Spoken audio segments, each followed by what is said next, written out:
I thought I'd do a brief introduction on today's video. I've been asked questions on how to use the Trangia and close the Simmering.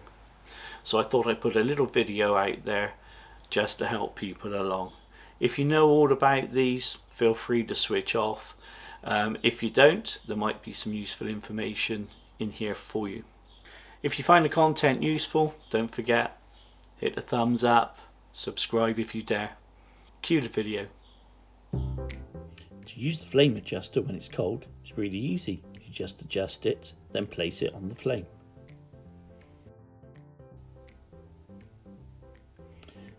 To adjust the flame adjuster when it's hot, I use a pair of tongs.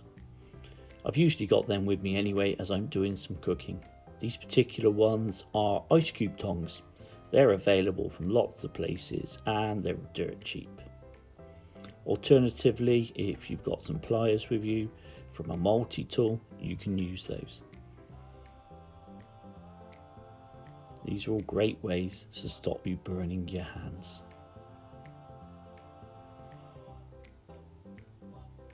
These pliers are on my Swiss Champ Victorinox. They works just as well. Good job. Another way to remove the flame adjuster without burning your hands is to use a pair of gloves. When I say gloves, I mean leather, or you can use some silicone kitchen gloves. They work just as well. Try and stay away from anything that's flammable because you're going to get in a bit of a mess and burn your hands.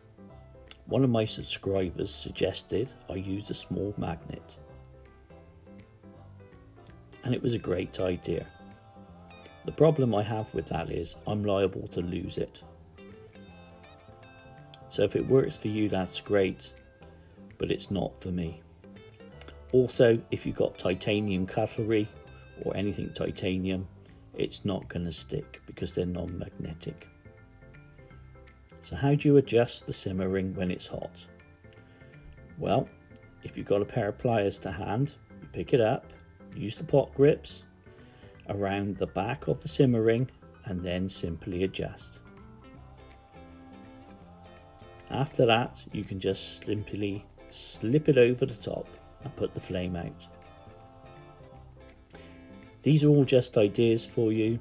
I'm sure you'll find many ways of doing this that I haven't covered. Another way is to use your gloves. And you can simply pick the Simmering up, close it up without burning your hands, and then put it back. Job done. If you're using tongs, the principle's just the same. Grab hold of the flame adjuster, and then grab the flame adjuster with the pot holder and pop him back on to snuff the flame out.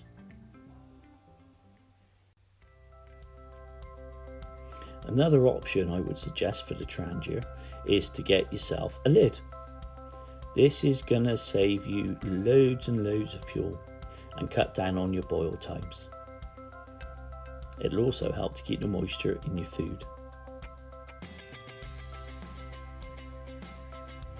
Another useful accessory is the Trangia pan stand.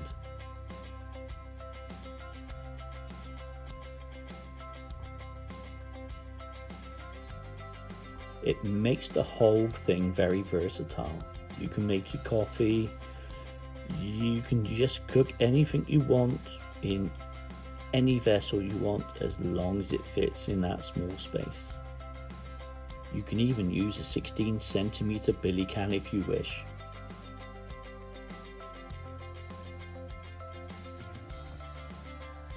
Any old camping pot that fits will do. If you're unable to get one of these pan stands, don't worry about it. This is a 13cm little trivet. Anything you can improvise that will fit in that space will do the job just as well.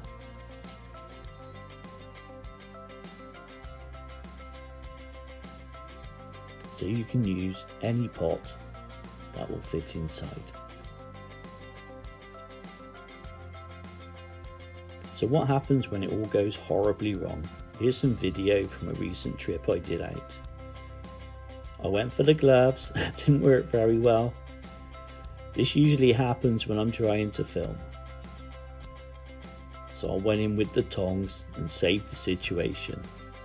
If it fails to go out, just give it a blow. One thing I forgot to mention was how to address the excess alcohol you may have left over in your stove when you finish cooking. I use one of these.